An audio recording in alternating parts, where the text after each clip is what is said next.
Hello, everybody. Thank you for joining the 10th Annual Symposium of the Columbia Journal of Race and Law. We're really happy to be sharing this night with you, and thank you for attending with us. I am Nicolas Galvan. I am the current editor-in-chief of the Columbia Journal of Race and Law, Volume 11, and I, along with Jacob Elkin, will be your MCs for tonight. I have the pleasure of introducing all of our speakers today. So we're going to start off with some remarks from the journal, and we'll be hearing from Sheila Adam James and Ariana Montazi Bushweller. Please let me know if I misspoke. So Sheila Adam James was the editor-in-chief for the Columbia Journal of Race and Law's first volume. She's the founding editor-in-chief. And Ariana Bushweller was the editor-in-chief for the journal's 10th volume. Sheila is currently counsel in Davis Polk's litigation department and antitrust and competition group, and Ariana is a law clerk for the ACLU of Illinois. Please feel free, Sheila. Thank you, Nico. I'll start with Ariana. Ariana, did you want to kick us off? Yeah, I'd love to kick us off. Thank you, Nico.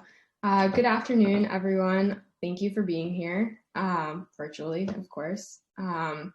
My name is Ariana Montazi Bushweller. I was the Volume 10 Editor-in-Chief of the Columbia Journal of Race and Law. I'm so beyond happy to be here today and so grateful to the Volume 11 board for pulling this together in the midst of a global pandemic and an exceptionally stressful year for a variety of reasons. This year has only magnified the systemic racial and economic inequalities that exist in this country. Black and brown communities across the country have contracted and died from COVID-19 at exceptionally higher rates. As unemployment rates soar, communities of color have been hit the hardest. Voter suppression efforts were targeted at communities of color. Murders of Black and brown people at the hands of police officers, followed by protests, including violent pushback at the hands of police, have been what seems a more frequent occurrence in 2020. Unfortunately, none of this comes as a surprise to those of us who deeply care about these issues, have watched the trajectory over the course of the last 4 years, and have studied the racial inequities that have plagued this country since its founding. In light of the recent election, we may feel that we can breathe a bit lighter than before. But our work has really only just begun.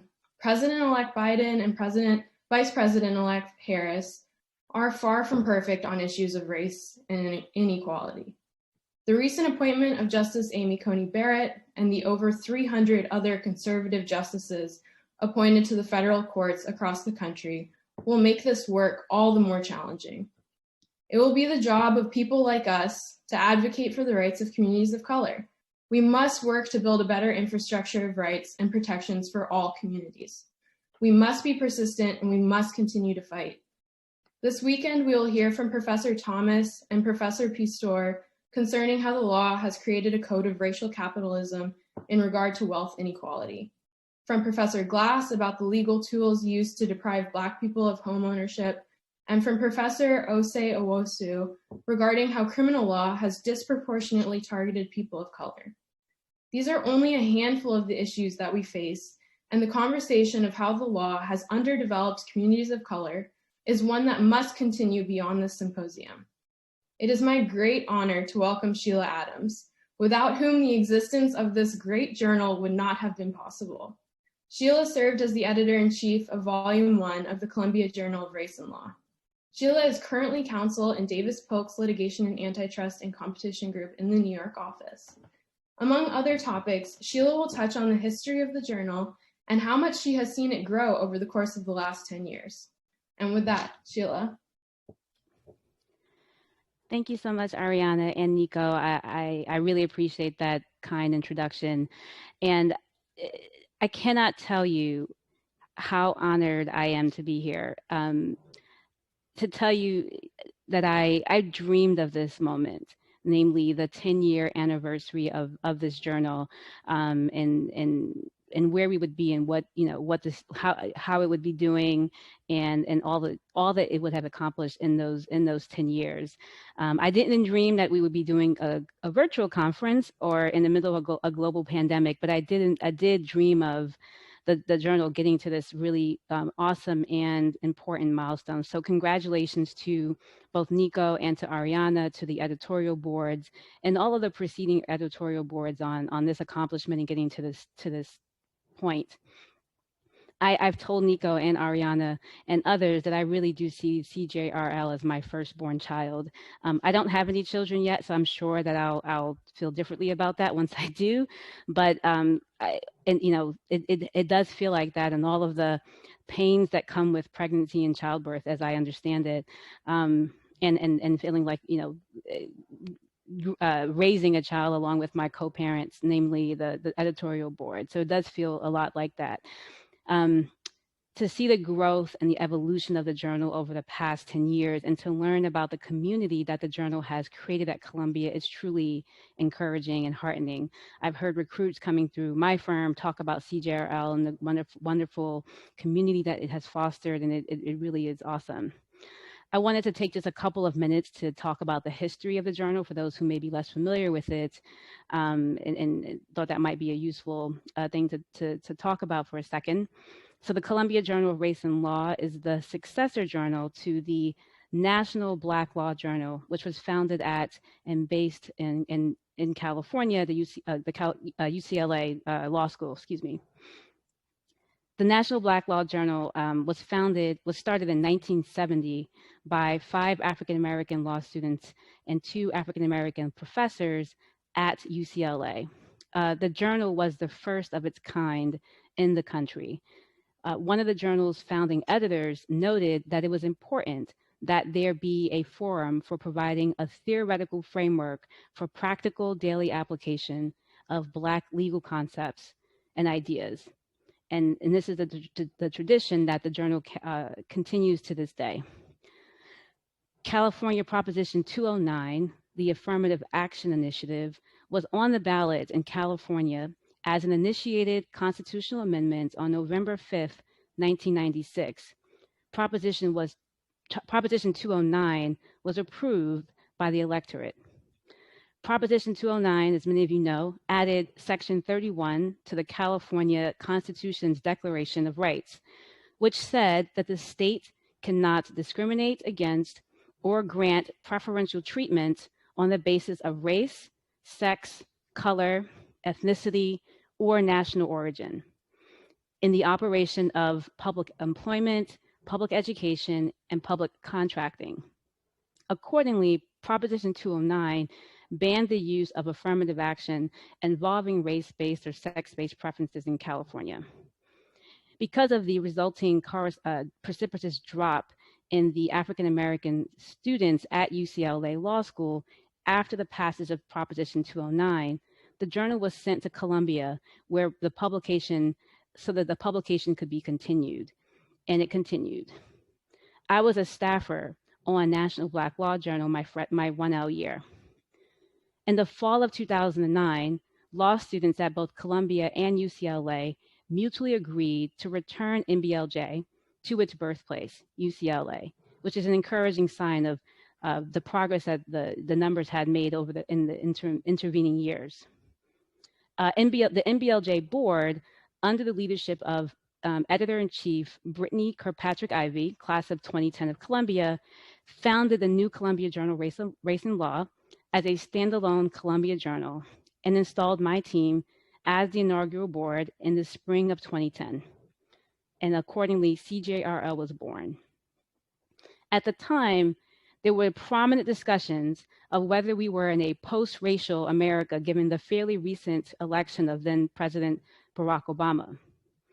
Today, such prognostications would seem naive indeed. As Ariana touched on, and as I wrote in the inaugural issue, the relevance of race in our society, and thus the law, continues to be very much a reality. And the increasingly multiracial and multicultural nature of our communities both complicates and enriches this sphere of academic inquiry. I am heartened by CJRL's continuation of this important discourse. I wanted to quickly acknowledge my editorial board who embarked on this entrepreneurial endeavor to create this journal back in 2010. With everything from figuring out the text, the font layout, to the scope of the academic inquiry that we would undertake. Janae St. Hill, Uchechi Amadi, Shirley Boutin, Diana Shear, Ming Chu, Seth Klein, Priscilla Orta, Nick Foley, Anuel Lanfranco, and Ileana Roman. And I also wanted to briefly acknowledge the Board of Advisors, whose wise counsel helped guide us through our early days.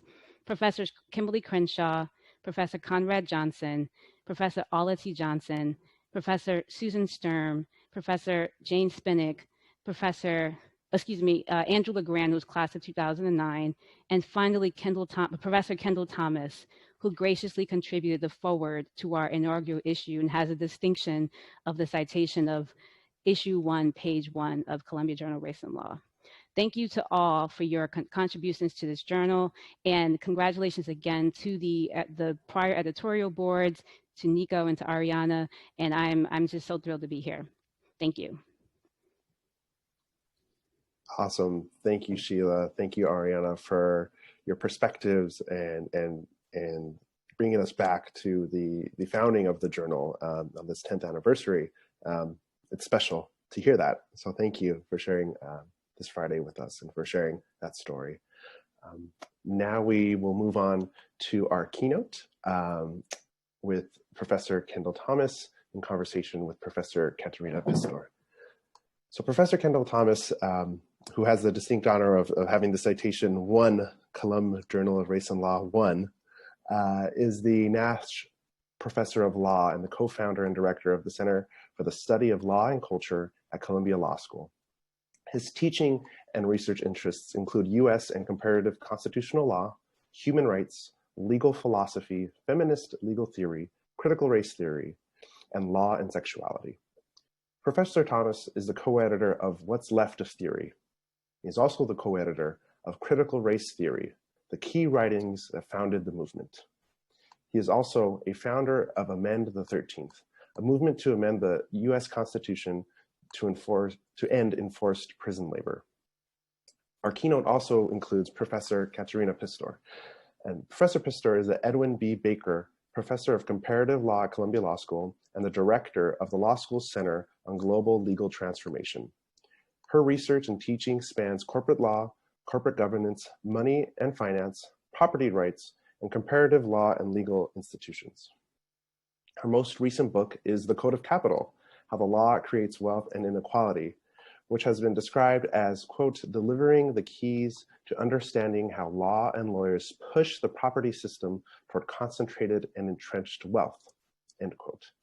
And I personally had the distinct pleasure of reading that book last semester with Professor Pistor, and I really recommend it, just the way it lays down everything in a digestible manner, and it's fantastic. Highly recommend it. Okay, I will leave it to Professor Thomas and Professor Pistor, and I'll touch back in when we will move to our first panel of the night. Thank you.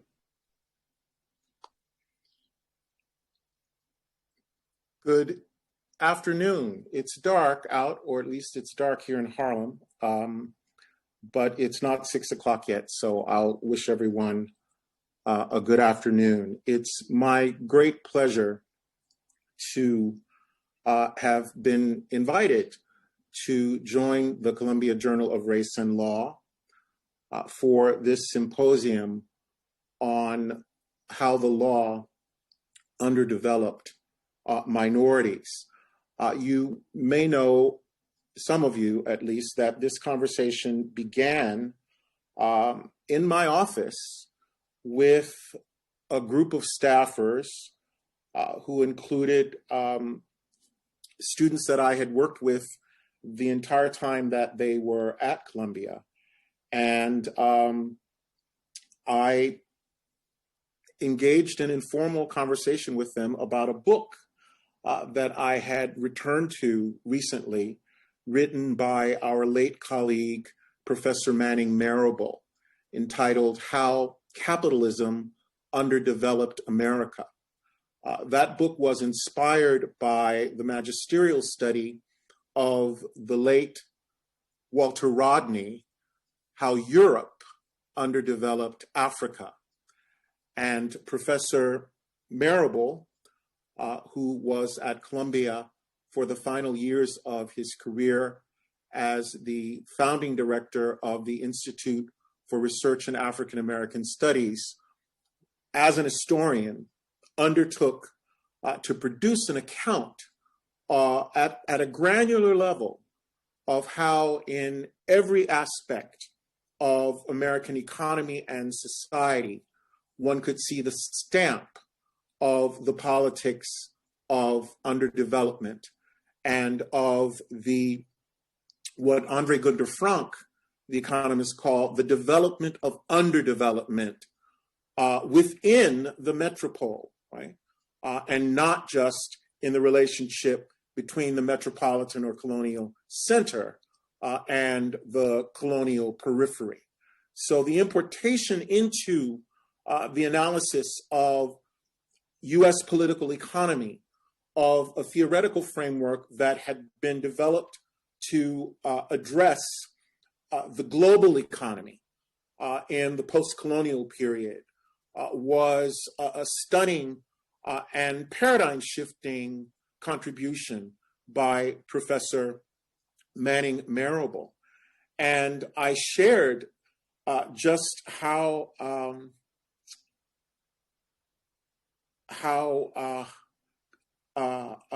extraordinary as an intellectual experience it was to read Marable's account through the lens of the law, right? And to ask the law question, what was the role of the law, right? Both in designing and maintaining this architecture of underdevelopment. And it is my enormous pleasure to be in conversation with one of my beloved colleagues, with whom the very same students with whom I was talking were in a reading group, which was devoted to the study of her book, The Code of Capital, How Law Creates Wealth and Inequality. So my assigned task this afternoon is not to give a keynote. I'm going to reject that invitation and do something that I hope is a bit more informal, and that is to offer a few introductory reflections on Professor Pistor's book, or rather on my reading of Professor Pistor's book, that tried to connect the Code of Capital, or put the Code of Capital in conversation with the triangular matrix of law, race, and underdevelopment that is the central theme of our discussion today and tomorrow. So as I read it, Professor Pistor's central thesis in the Code of Capital is that, and I'm quoting her here, law codes capital. That is, law, and I love this, this metaphor, law is the cloth, she writes, from which capital is cut. It gives holders of capital assets the right to exclusive use and to the future returns on their assets. But it does more than that. It allows capital to rule, but to rule not by force, to rule by law. She goes on to say, the cloth is woven of private law, of contracts, property rights, trust, corporate and bankruptcy law, the modules of the Code of Capital. Capital owes its vibrancy and frequent transmutations to the fact that private and not state actors code capital in law. Now, note the enigma of capital. It is constituted by law, right? But also reflexively reconstitutes, that is, transforms law and the legal modules of contract, property, trust, etc., that turn assets into capital, right? And allow those assets to be recognized and protected as something we call wealth.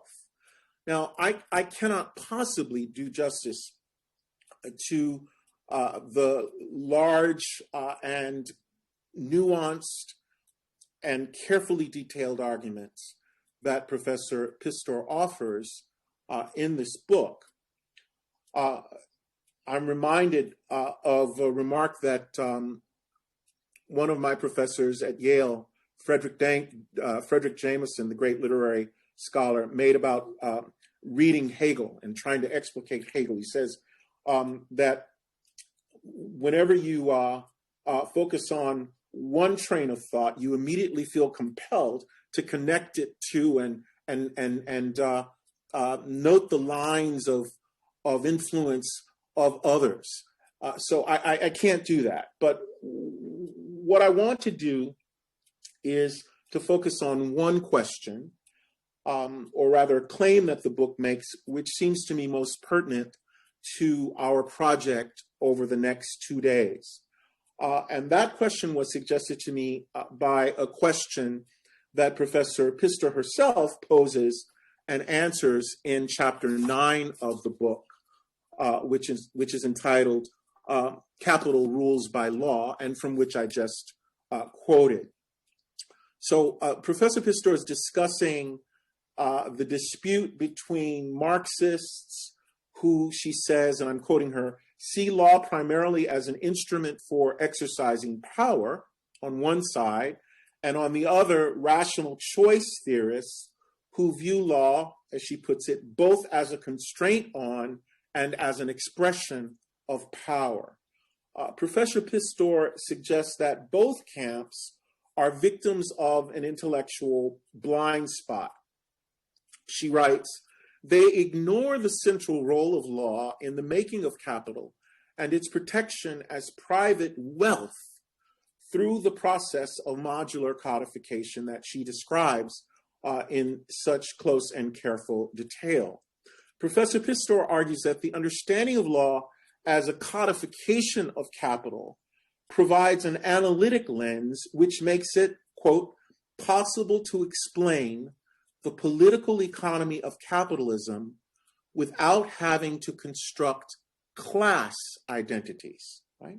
So the code of capital, or the theme of the legal codification of capital, provides an analytic lens that makes it possible to explain in a totalizing way the political economy of capitalism without resort to Marxist notions of class and class identities. All right.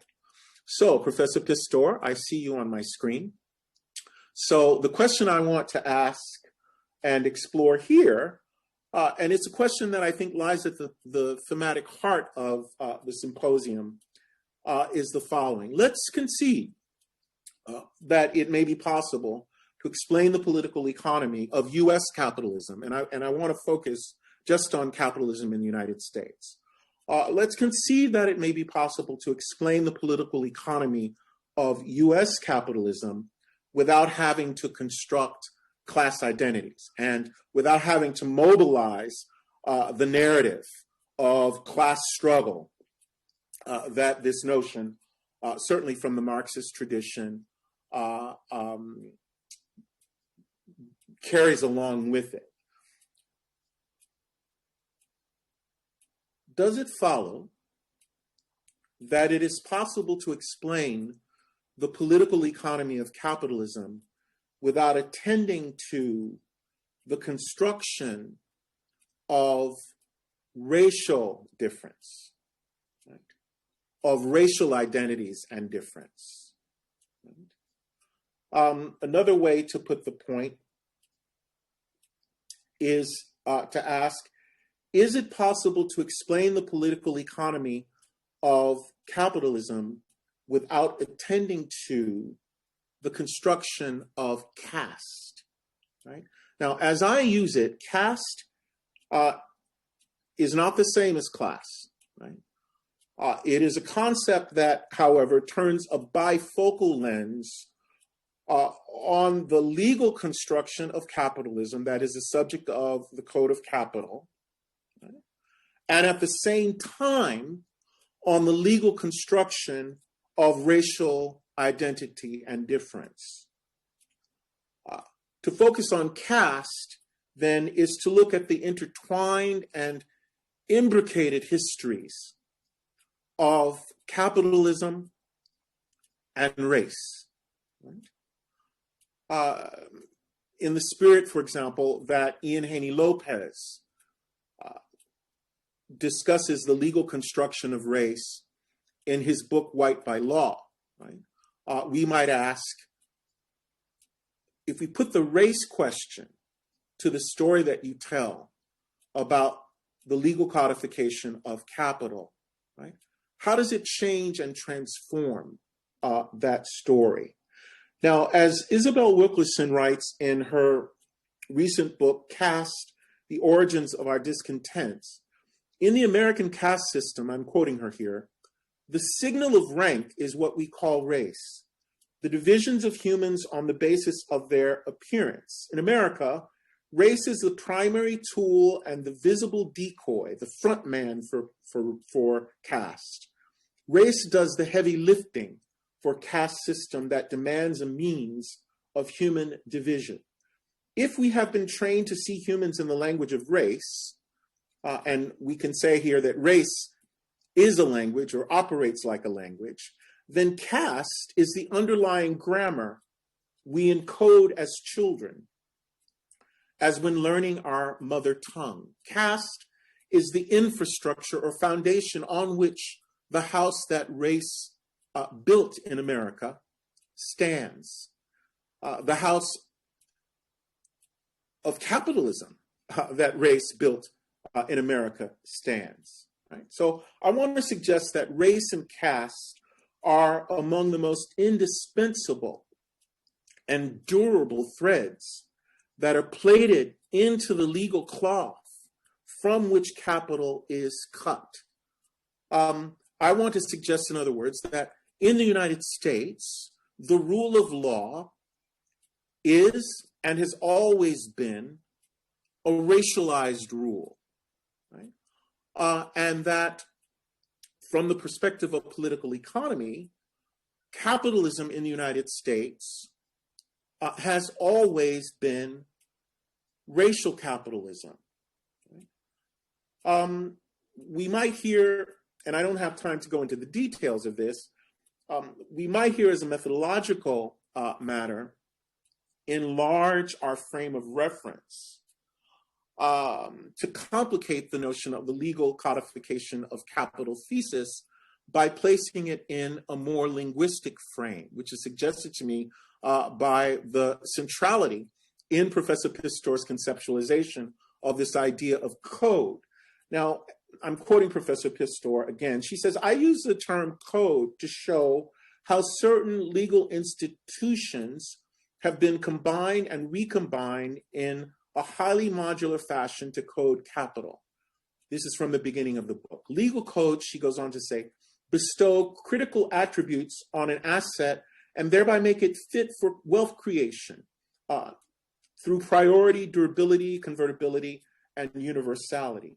The code of capital is a legal code. It owes its power to law that is backed and enforced by a state.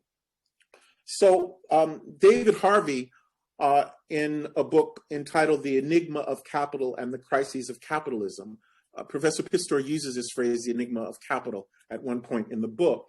He writes that the relationship between representation and reality under capitalism has always been problematic. And I think if we read this observation within a semiotic frame, it gives us a different and slightly different point of entry, a slightly discursive point of entry into the question of code, right? Because we can say that law not only codifies, but it codifies through a process of representation, of representing the realities of society, of the market, and indeed of subjective rights under private law. We could say, following the insight of our late colleague Charles L. Black, that law not only uses language, here the language of private law, but that the law of capital, right? And indeed, we might even go further, capital itself exists only in language. We don't even need to make that radical claim. We can simply say that the process of legal codification is not just an instrumental one, but an expressive one, right? Which discursively constitutes capital, right? And which is part of the cultural formation, right? Within legal culture, that makes it possible for us to see capital, as she says in an extraordinarily insightful passage, that makes it possible for us to see capital not as a thing, but as a quality, or as I prefer, as a value, right? As a bearer, if you will, for a certain kind of meaning, right?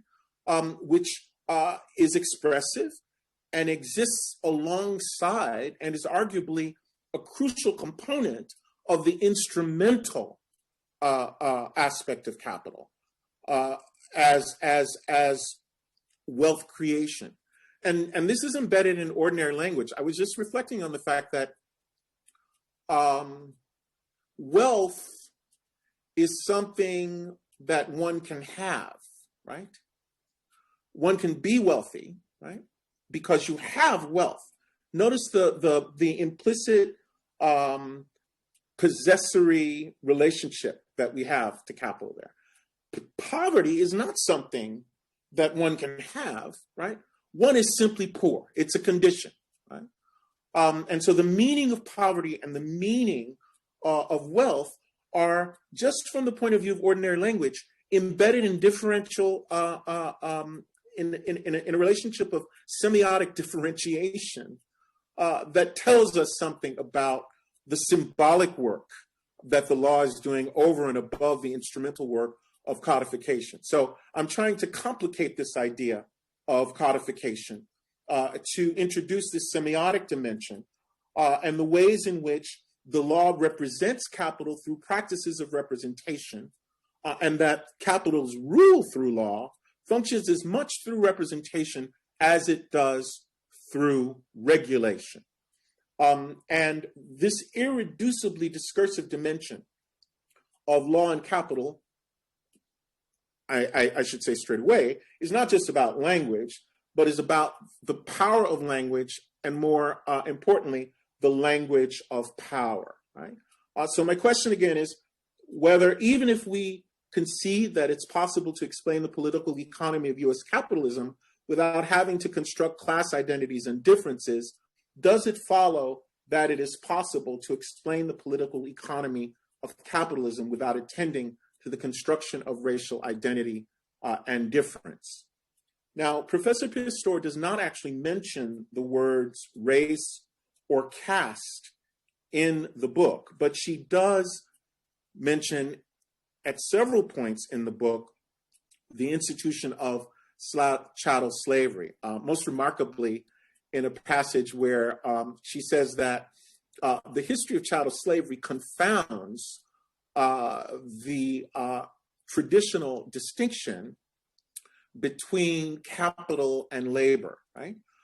Because the slave quite literally embodies in his or her flesh the coexistence of labor and capital. That is, how capital can be labor at the same time it is capital, and how labor can be capital at the same time it is labor, right?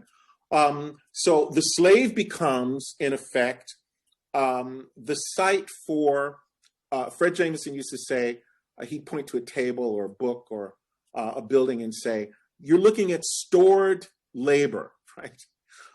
we could say that the body of the slave, right, as a commodity that can be not only bought and sold, but as she points out, collateralized, right, as security for other kinds of economic transactions. The body of the slave was at one and the same time capital and labor, stored capital, and more importantly, stored law, even under conditions in which, as Chief Justice Taney reminded us in Dred Scott versus Sanford, the slave, and not only the slave, but the entire race to which the slave community belonged, had no rights, he wrote in 1857, that the white man was bound to respect, right?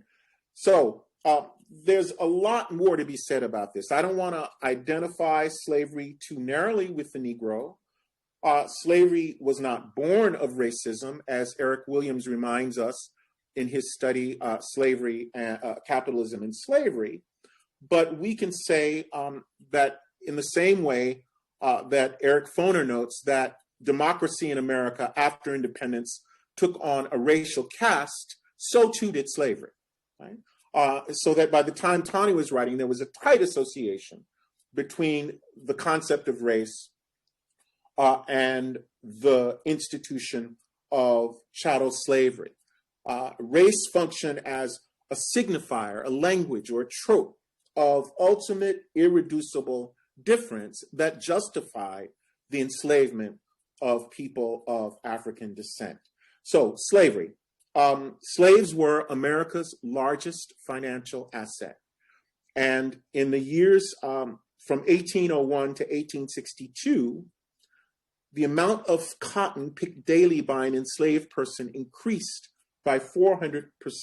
The slavery economy, as Edward Baptiste writes, was also deeply tied financially to the North and to Britain, to the point that we can say that people who were buying financial products in these other places were in effect owning slaves and were extracting money from the labor of enslaved people from this capital.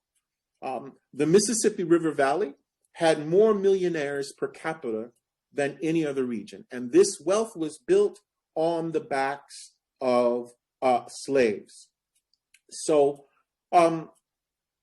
I think that the story of underdevelopment, as Manning Marable points out in his book, is a story that in the United States has to start with slavery. My grandfather's father was the son of slaves, right? So I am that closely connected historically to that economic history. And we might say that the history of slavery, both as a political institution and as an economic order, is not yet finished in the United States. There's a passage in the book at the beginning, I think it's in the very first page of the chapter from which I was reading, in which Professor Pistor writes that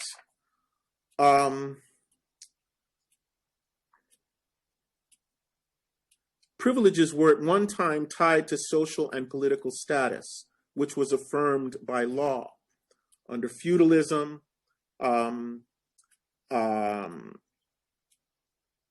she goes on to say, men enjoyed superior rights to even rights over women, and so did white people over people of color during colonialism and under slavery. While prejudices still surface today, most legal systems no longer differentiate by status or personal attributes in such an unabashed fashion. Most subscribe to the principle that all are equal before the law, and yet law often deals a better hand to some than to others. I think the central insight of underdevelopment theory, and if I can share a screen here, I'd like to do that. Can I do that? Am I in slideshow? The central insight of underdevelopment theory, this is Manning Marable, is that the most striking fact about American economic history, and politics is the brutal and systematic underdevelopment of Black people. Now, if we want to go to private law, perhaps not in its formal positivist sense, if we want to understand that Black people have never been equal partners in the American social contract because the system exists not to develop, but to underdevelop Black people, right? Then we have to see the afterlife of slavery in the contemporary racial contract. And this is an idea from Charles Mills, who writes that the racial contract establishes a racial polity, a racial state, and a racial juridical system where the status of whites and non-whites is clearly demarcated, whether by law or by custom. And custom sometimes has the force of law. And the purpose of this state is specifically to maintain and reproduce this racial order, securing the privileges and advantages of the full white citizens and maintaining the subordination of non-white citizens. There's a point in the book about which I'd love to say more, but there's no time.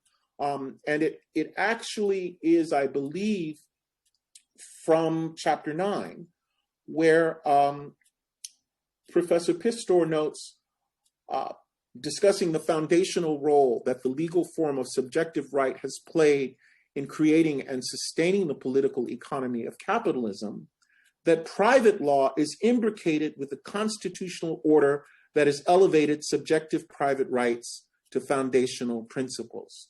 Public and private law are intertwined and jointly constitute the system we call capital. And then she goes on to explore how the process of coding and recoding capital in private law by private actors relates to its public law foundations. Now, the point that I think I want to make about this question of subjective rights specifically, and about legal subjectivity more generally, is that the underdevelopment thesis forces us to look at the ways in which the public-private distinction on which the notions of private law and public law stand is one that, from the point of view of African Americans and other people of color, may have a formal existence, but which in actual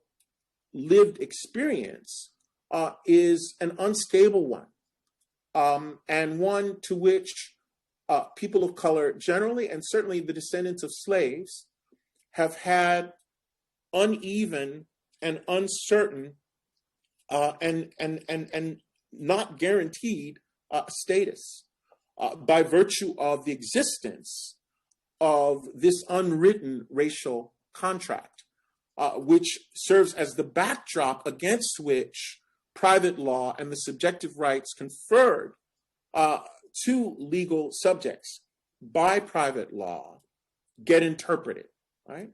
And that's so whether we are talking about the law of restrictive covenants, the history by which, Blacks would buy land or homes in white neighborhoods, and contract law would be used in partnership with the state, right? Or private power would be used to mobilize public law, right?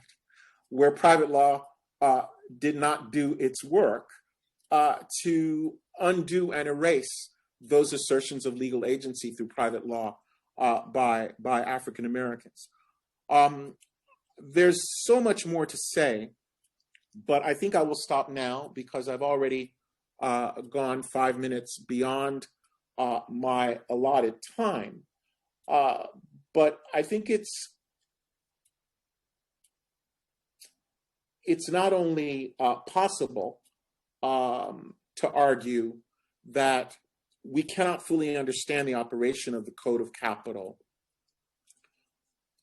without recourse to notions of race and caste, but that if we wish to democratize that legal order and to address the injustice of structural, institutionalized, economic inequality that the notion of underdevelopment seeks to capture, right?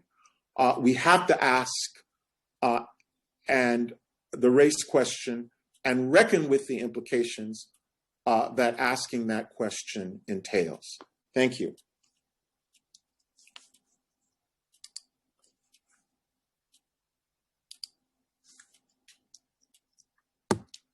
Professor Pistor, you might be on mute. Sorry.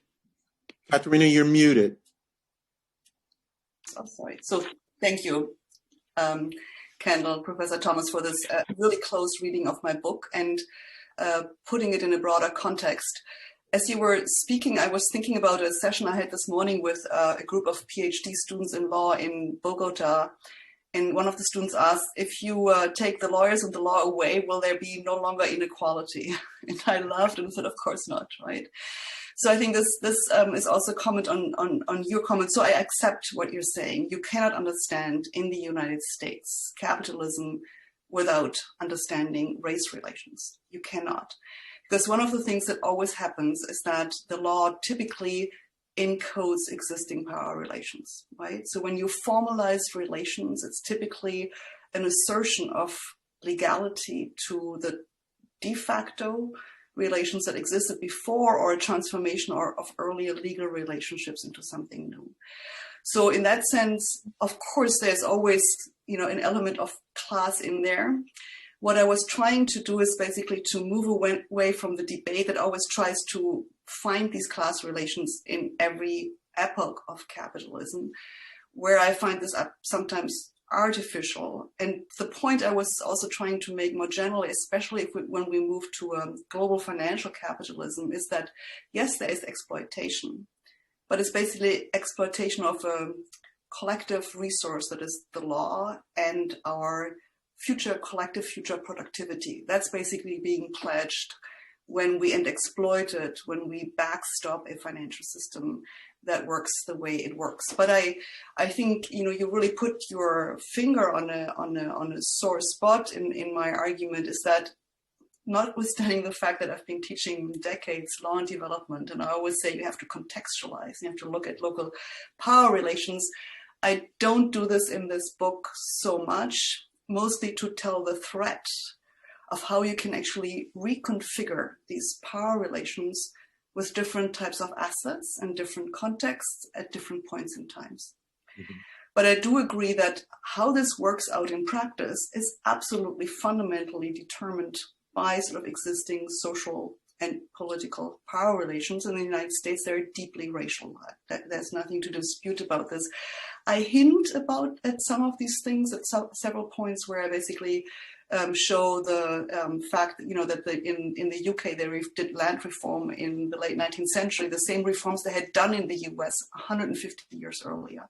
So the political economy of changing the relationship between owners and creditors is fundamentally determined by the different power relations that the landowners in England had against their creditors, and they as creditors had vis-a-vis American owners of both land and slaves. And I think the Debt Recovery Act of 1732, Claire Priest has written about this, many have written about this, was one of a really important piece of legislation in financializing slavery and Black people being used as labor and also as collateral. So I fully take that. I also really appreciate the point about the semantic aspects, and sort of the coding of capital is, of course, also a way to make things legal. This is sort of, I'm trying to say this in the first chapter, one of the most powerful arguments that you have when you say it's legal is that it has the benefit of the authority of law. And the kind of social relations that you can disguise by saying, but it is legal. The kind of naked power relations that are very often underlying these relations, by basically invoking the power of the law, we stop talking about the underlying relations, but legitimizing them because they are now legal. And I think what I do see is that we can use these tools of legal coding and capture different types of assets and different types of relations, bring them back into that particular fold. So in that sense, I think I could have been more explicit that I'm not saying that there's no exploitation anymore, that there's always hierarchy in capitalism. There's always hierarchy. That's part of this, is ingrained in the system. And who's at the top and who's at the bottom is simply not random, right? That's where social structures come in, and the legal system very often reinforces them. One more point, and then I think we should go into a Q&A, maybe about the public and private distinction. I also agree with that. This is an artificial distinction. It's, of course, conceptually more ingrained in the civil law systems where I come from, but nonetheless, we do make that distinction here as well. You know, what I'm trying to say, and again, you know, this, I finished the book 2 years ago, and I've been talking about it a lot with many people since. And I think there is an underlying theory of the state, which I haven't made explicit, which is important, namely that we have institutionalized the means of coercion such that different actors have better access to use them for their own purpose than others. And again, there's differential access to the centralized means of coercion that folks can then use to organize their own economic and social relations with others. And so it's not the state with its coercive power that is doing that. It's also not necessarily explicitly delegating it, as Maurice Cohen has suggested, but people can use it. They can avail themselves of this power if they have access to it. And we as lawyers, of course, are important intermediaries to, you know, to make that access possible. But then again, who has access to the lawyers is part of it. And it also is sort of not 100% of the story, because part of the story is, of course, which assets have been coded and then have been recognized and by state authorities such as courts and regulators, other enforcement agents, as those that have that privileged power, right? There's malleability, that you can form all kinds of things, but it's also not infinite. It's not devoid of the kind of social and power structures that underlie it. So really appreciate this. I think I'd love to have more conversation of this, and I think there are many aspects that speak to the racialized American capitalism, but also the capitalism that was created in the colonial world, that I think we can go deeper in by really looking at sort of how these legal structures were built and maintained, and are built and maintained to this day. We could have continued now a conversation also about the World Bank and other organizations that are legitimizing and maintaining exactly the same structures in, as a global structure. Well, can we do that? Can we do that with the question while who's going to run the chat and the Q&A? One of you hosting, Jake? Yes, I'll be reading out the questions. Okay, so I'll just ask a question to tee off. I had a few slides that I didn't show, Professor Pistor, that are about international legal instruments that recognize the right to development, right? So the shift there is from subjective right to understood as the rights of individuals or individual entities within a market economy to collective right, right? The right of either nations or peoples to development. And the right to development really straddles the public-private distinction on the global stage and the private law and public law distinction. It's sort of public-private law, right?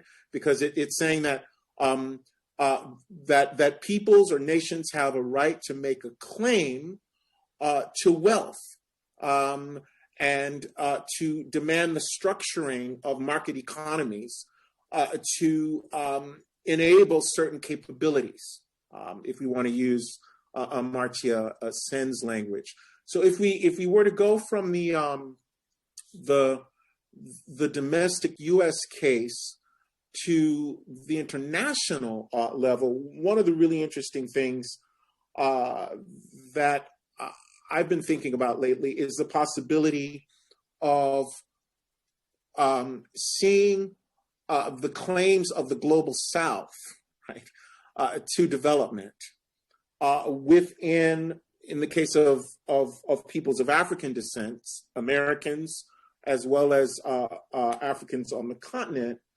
seeing them within the frame of a diasporic political economy. And there are cultural critics like the British writer Paul Gilroy, who argues, and I think this is what you're gesturing toward in the incredibly beautiful final paragraphs of the book where you're talking about coding new rights in law as a path out of the control that capital holders currently have on private law. What are the possibilities for a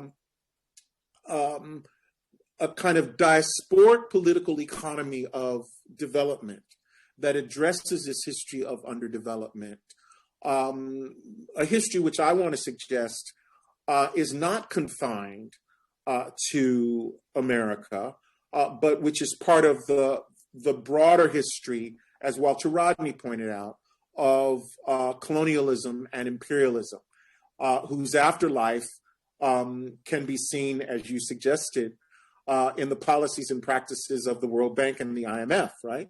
In which these logics of domination, which originated in the politics of the colonial era, can be seen to inform and shape and constrain the possibilities for development among peoples in the global South, whether they're in the North, as we are in the U.S., or in the equatorial South. This diasporic frame is one that, the sort of the nationalist paradigm in which so much of the Black struggle has been imagined. This diasporic frame is one that we've been groping toward in the era of the movement for Black Lives, right? Which has tried to talk about these questions of development in America by connecting them to economic justice questions in other parts of the diaspora. Is there a role for the law to play here? Yes, in principle, yes. But I think, as you also know, we also have used the hope of creating international commitments to a right to development of the 1970s. And I think they were diverted, undermined, eroded by the move towards investor-state disputes and governed by bilateral investment treaties, right?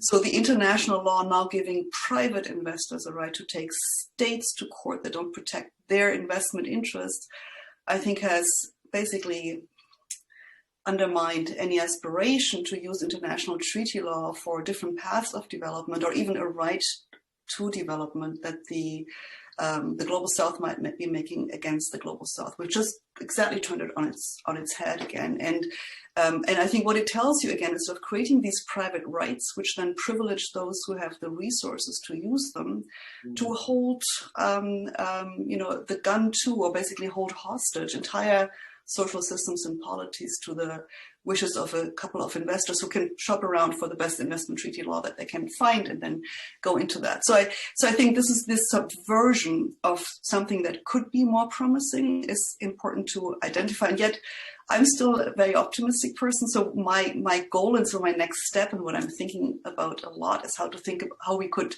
use our collective resource, which the law in principle is. It is a collective.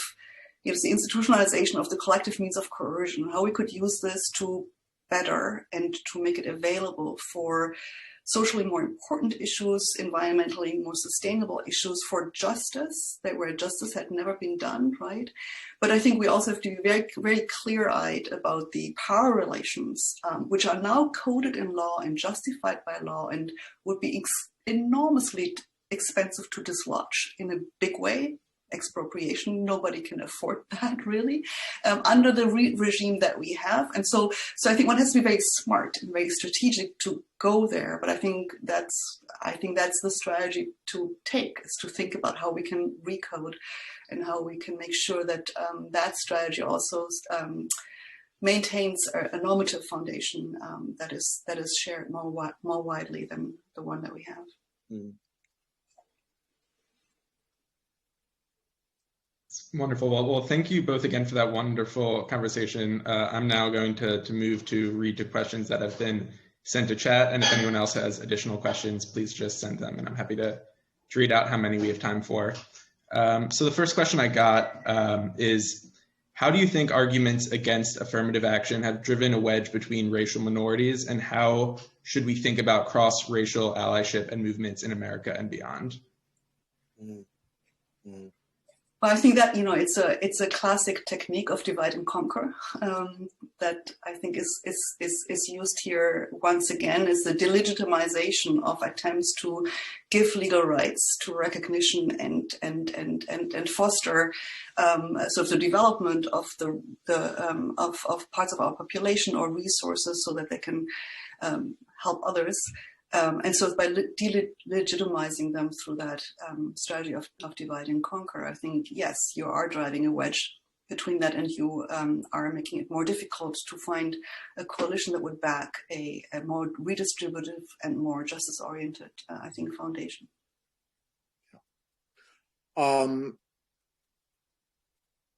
There's a wonderful book by the late John Fiscus, which really has been important in my thinking about the question of affirmative action and the issues of justice and fairness that affirmative action policies in the United States implicate.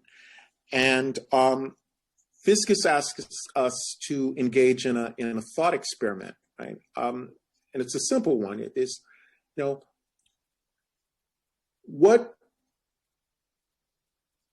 what would our thinking, and as importantly, the language we use to talk about and argue over affirmative action, how would it change if we started from the assumption that in a society where there was rough racial and ethnic justice, the distribution of public goods, and indeed even market goods and opportunities, would be roughly proportionate to the percentage of each group in the population, right?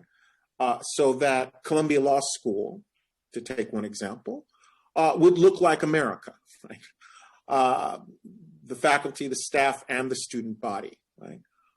There's no reason not to think that in a just society, that kind of diversity would be the natural equilibrium toward which institutions would tend to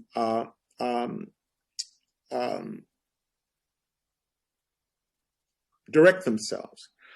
And, if we think of it as a question of distributive justice in those terms,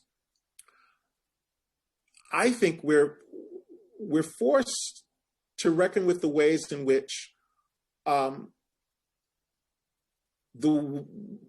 we imagine ourselves in relationship to one another under conditions of late capitalism and the de-democratization, right, of our polities has been deeply damaged and distorted by a model of competitivity, right, in which the position of elites is thought to be the outcome of a neutral, impartial, meritocratic order in which everyone has access to equal opportunities to succeed in the system.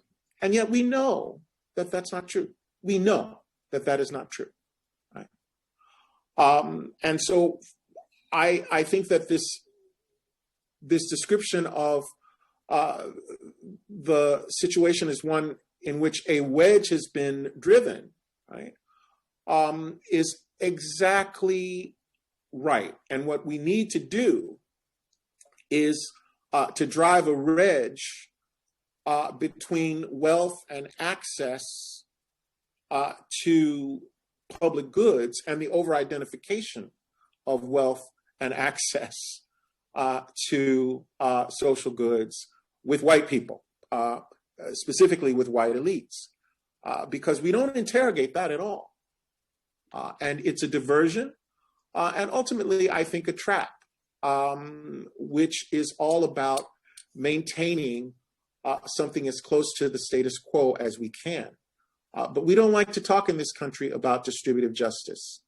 And I cannot remember a moment in my adult life in which there's been more hostility to the very idea of equality, right? Of rough equality than we have now. So that's what I'd say. Wonderful, thank you so much. I think we have time for at least one more question, so I'll read one that came to me privately. As law students and legal professionals, how can we take these conversations and lessons into spaces where the topics are less welcome, like black letter law classes taught by professors without a racial focus, or large legal firms and organizations?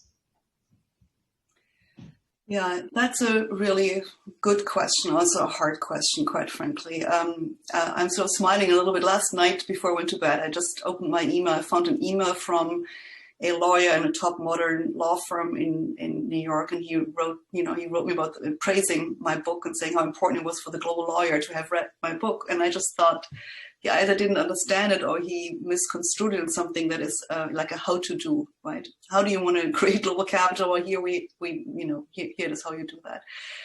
So the real point, of course, is that in especially when you think about law firms, but also to a large extent about how legal education and the training of lawyers more generally, the entire sort of pipeline to the law firm, which is the primary destination of most of our students, is that you're subject to structures and power relations over which you have no control. And yet and I say this a little bit in my book, but I don't make too much out of it, but I think this is also core.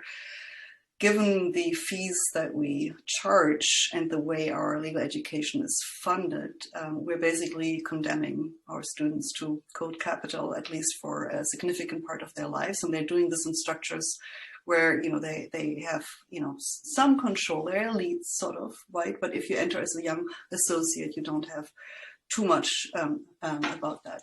Nonetheless, I still felt that I was writing this book for a broader audience. I wanted to write it for non-lawyers, but I also wanted to address lawyers. I wanted to, first of all, tell lawyers, listen, you can't just sell yourselves as being in the packaging industry. You just do make sure that it's legal, whatever your clients want you to do. You are controlling the source of wealth. You're controlling law, and that's the tool, that's the power tool that you really need. Without you cannot do this.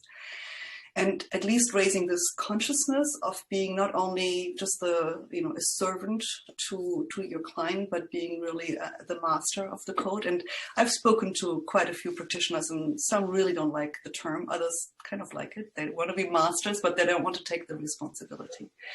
So I think we have an ethical and a moral responsibility, and then the choices that you can make in different contexts vary. And I don't want to just blame people who make choices within constraints where they don't have much to choose from. And yet, I think we can sort of make, at the margin, different types of choices. And we can also think about how to, of course, engage in broader reforms about education and funding of education, but also within the workplace, thinking about where you draw the line and how you also explain to your clients or others why a certain path might be worth pursuing from a financial point of view, but for other reasons might not be a good thing to do. I mean, at the very least, you can disclose that. But, we have to recognize that we are all constrained, and I don't want to put a greater burden on my students than I have had to carry myself. And so I recognize the difficulties here. Yeah. I often talk to my students in these terms by taking myself back to when I was 22 and in law school, which was at the very tail end. It was just as neoliberalism was about to take off. I started law school in 1979. And the dominant discourse about what a lawyer is and what lawyers do was very much anchored in the idea of the profession, right? The legal profession. And we have seen a radical paradigm shift over the course of the last 40 or so years to a very different understanding of law, lawyering, in which you talk about the business of law, right? And in which the law firm has been reimagined in the image of the business firm, the business corporation. And on either side of that change in the self-understanding of lawyers, we've seen a change in the economics on the front end of legal education and the rise of the student debt fair state, and what that means for not just the choices students make after they leave law school, but how they understand what they're supposed to be doing and studying while they're in law school, right? And seeing themselves as neoliberal assets, right? Rather than people who are receiving an education. And then on the back end, with the rise of and the emergence of law as capital, right? Law as capital in the market for the financialization of legal claims with litigation financing, which did not exist when I was a law student. And so, financialization on the front end and on the back end has really constrained the way we can imagine what it means to be a lawyer in ways that I think we don't even have much space, except in my course on law and neoliberalism, to think about in the law school. And Professor Pistor talked earlier about the history of capitalism and the importance of history. I think it's really important to remember, that this development has a history, and in the same way that we've come to imagine law not as a profession but as a business, we can reimagine it. And I want to hold out some hope that one of the institutional sites in which that can happen is symposia like this, and in the conversations that we have with one another in the university. Conversations which, by the way, are going on in lots of places, because, law is one of the few businesses where there's a cottage industry that's devoted to helping people get out of the business of lawyering, which is extraordinary, right? So that's a symptom of, I think, an emerging crisis that we will all need to face, and I think we'll need to face it sooner rather than later. Well, thank you both so much again. That conversation's been incredibly insightful. And I believe now Nico will move to introduce our next panel on property and criminal law and how that relates to underdevelopment. Thank you. Thanks for having me. It was really a delight. And thank you again, Kendall. Thank you, Katharina. This is really wonderful. Hope to see you somewhere soon. Yeah, at least on Zoom. Yes, take care. Bye. Thank you again for our keynotes. It's special to see two pillars of the Columbia Law School faculty join us and be in conversation together. Now we are moving on to our first panel of the symposium on contract and property law.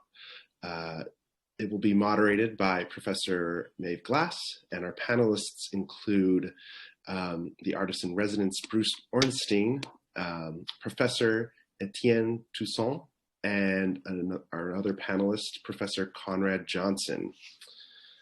So Professor Maeve Glass is an associate professor of law at Columbia Law School and an award-winning legal historian trained in Latin American and Native American history. Among her other classes, Professor Glass teaches a lecture on property law and a seminar on the legal history of American slavery, which examines the law of slavery from a wide range of perspectives, including critical race theory, gender studies, economics, and social history. Our panelist, Bruce Orenstein, is the artist-in-residence at the Samuel Du Bois Cook Center on Social Equity at Duke University and is the director of the Telling of the Telling Stories of Social Justice Working Group. He is currently producing the documentary series titled Shame of Chicago, the segregation of an American city, which tells the story of how Chicago and its suburbs constructed America's most pernicious system of racial segregation. Our other panelist, Professor Etienne Toussaint, please let me know if I misspoke, is an associate professor of law at the University of the District of Columbia, David A. Clark School of Law, where he serves as the co-director of the Community Development Law Clinic. Professor Toussaint's scholarship employs critical race theory to engage with issues in community, economic development, environmental justice, business law, legal ethics, and professional responsibility. And finally, Professor Conrad Johnson is the director of Columbia Law School's Lawyering in the Digital Age Clinic, which he co-founded in 2001. It is the first clinic in the country to focus exclusively on the impact of technology and law. Before that, he led the law school's Fair Housing Clinic, which specialized in civil rights litigation. His research interests center on the intersection of technology and the law, namely how technology can further access in the courts and enhance public interest in legal practice. Thank you. I'm sorry, just jumping in that we just need 1 minute. There's a little bit of a tech issue with Professor Glass, but we'll resolve that in just a minute's time.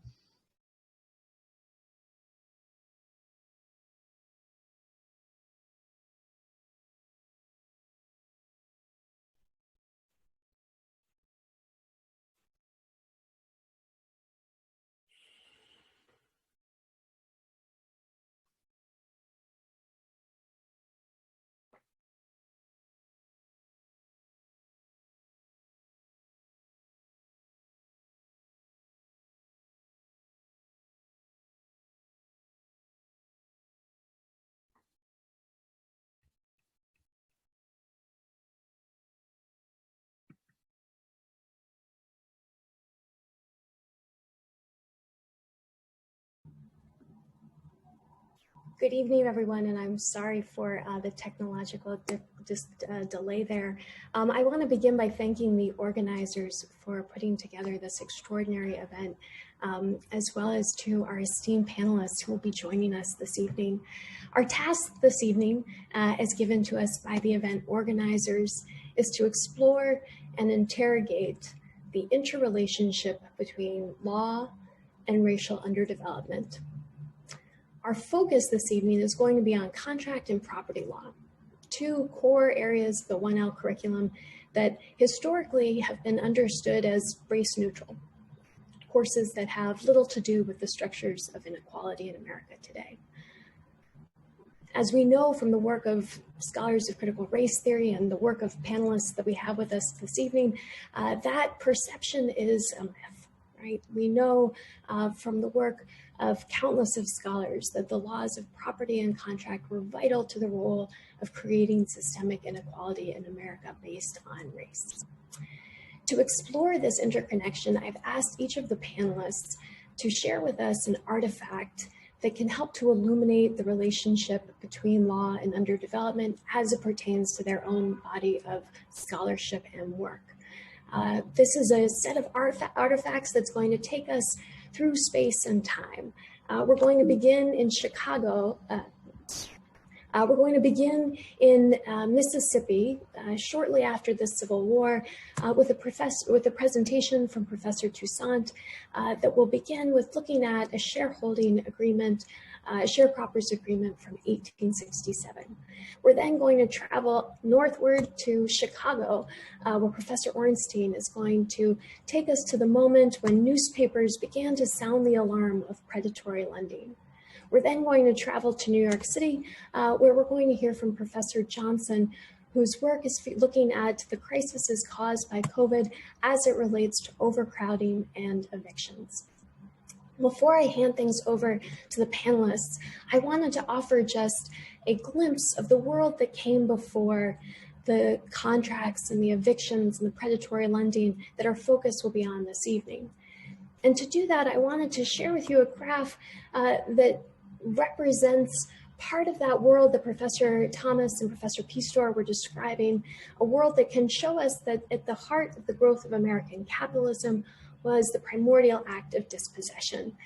This is a graph that I share with students in my property course, and that powerfully illustrates the reliance both on chattel slavery and agricultural land as sources of national income.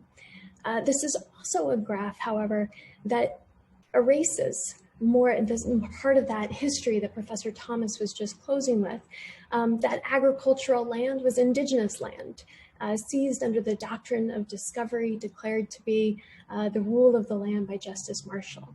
That category of chattel slavery was this reference to the Black lives and labor and property that was taken by white Americans through the doctrines of property and contract.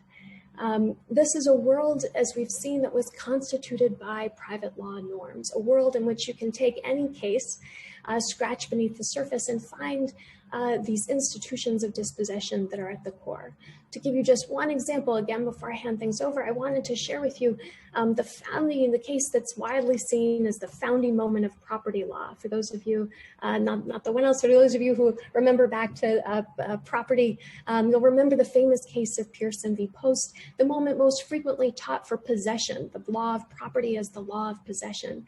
And yet, if we take up William Blackstone on his invitation to look beyond that act of possession, to ask with the reason and authority upon which these laws have been built, what we discover is a world that is based on that symptomatic first act of dispossession. Pleased as we are with the possession, we seem afraid to look back to the means by which it was acquired, as if fearful of some element of our title, or at best we rest satisfied with the decision of the laws in our favor. What do we find if we scratch beneath that first moment in property law that serves as the front runner to the world that we're going to be looking at in our panel this evening? What we find is a map that looks something like this. Here's the ocean where the fox was found in Southampton. We see the Pearson families, and yet if we scratch one more below the layer, we find that this was Indian land held by the Shinnecock tribe, as still evident on maps from the area. Scratch one surface more, and we find that the Pearson family appeared in census records from the day as enslavers. Here to the far corner, you can see slaves right there with members of the Pearson family in Long Island. So that ostensibly neutral instance of possession of the fox predicated on those two foundational qualities of the dispossession based on race. And because of this world, we know that at the very moment that the case was being fought over who got the fox in New York City, so too was a contract made, this is from the Suffolk Gazette in 1805, same year as that famous Fox case where a woman was advertised for sale, 25 years old, she will be sold with or without a girl, her daughter presumably 4 years old. So there in that founding moment of possession, we have a contract for a human being based on the rules of property. That's the world that predates, that gives rise to the presentations that we're going to be receiving this evening. And with that, I'm going to now hand it over to our panelists, to start with Professor Toussaint, who I'll close my screen if you prefer, or I can keep it open here if you'd rather have the artifact up, but a world that begins here with the shareholding agreement. Good evening, and feel free to leave the artifact up. First and foremost, thank you so much for the opportunity to participate. Let me ask before I continue, can everyone hear me? I always need to check that on these Zoom calls. Is everything coming through loud and clear? Yes, we can all hear you well. Okay, fantastic. So I'll just take a few minutes and share some thoughts about this artifact and its relationship to the topic of the day. Before I talk specifically on the artifact, I just want to sort of contextualize my talk and sort of first begin by noting that Manning Marable, in his book, How Capitalism Underdeveloped Black America, is doing a work of extending Walter Rodney's critique in the US context. And as we know, he's arguing that capitalist development in the US occurred not in spite of the exclusion of Black Americans, but because of the brutal exploitation of Black Americans as workers and consumers. So very similar to the work of Cedric Robinson, Black Marxism, that came out that same year and popularized the term racial capitalism, Marable is asserting that Black Americans occupy the lowest socioeconomic rung in the ladder of American upward mobility, so to speak, because they have been integrated all too well, as he says, into the system, a system that exists not to develop them, but to underdevelop them. And I just start there because I think it's a bold claim. It suggests for us that the material consequences of Americans' legacy of chattel slavery, sharecropping, peonage, redlining, inequitable education, the many topics that we'll note today, are not aberrations of American democracy born from the irrationality of white supremacy, but instead are deliberate and specific byproducts of the systematic underdevelopment of America's racialized other. It's crucial to me because it suggests that diversity and inclusion efforts will inevitably fall flat because, as Marable puts it, underdeveloped is not the absence of development, but the inevitable product of an oppressed people's integration into the world economic marketplace. So I think it's there that I want to ground a legal discourse on the way law generally, and for the purposes of this artifact, contract law more specifically, in my view, has been complicit in aiding the creation and maintenance of a racist capitalist state, as Marable defines it, whereas W.B. Du Bois says no real democracy has ever really existed. So if we begin there, then to me, three normative and philosophical questions emerge that might frame an interrogation of whether contract law promotes liberal democratic citizenship for all Americans, or whether contract law has been complicit in the underdevelopment of Black Americans. To me, three questions are important. The first is whether US contract law promotes and protects the democratic ideal of equality. The second is whether US contract law promotes and protects the democratic ideal of liberty. And the third is whether US contract law promotes and protects fairness as a standard of justice for actors participating in the American economic marketplace. Now, certainly I don't have enough time to really delve into the details of those three questions, but in the context of this artifact, I want to offer two reflections on the first 2 points. So first, if we reflect upon contract law through the lens of equality, one might call to mind the objective theory of contract formation that underscores the very notion of mutual assent in contract formation and the supposed fairness of the bargain for exchange that typifies private ordering, the notion of equality in the so-called neutral and free economic marketplace, which scholars agree reflects a neoclassical conception of the human condition and capitalist market logic. That normative and philosophical subtext is in fact necessary to remain faithful to a notion that all Americans, objectively speaking, can enter into bargains that are reasonable. The notion must be legitimated by the rule of law to sustain the perceived fairness of the ethic or the ethical code, building on the earlier talk of contract law, which governs the private ordering. Yet by crafting a system of private ordering based upon those assumptions that all stakeholders can find middle ground and can objectively agree on the reasonableness of their bargains, ignores the invisible yet pervasive dimensions of power that construct and constrain contractual relationships in the private order. Thus, we find historically, as but one example, the need for collective bargaining, right, to protect weaker market participants from coercion, economic duress, or other exploitative acts by stronger market participants. This paradigm reflects a sense, at least to me, that the instincts of the reasonable man that embodies the essence of the objective theory of contract formation is an ideal of liberalism that has been forged in the crucible of a white male conception of the human condition.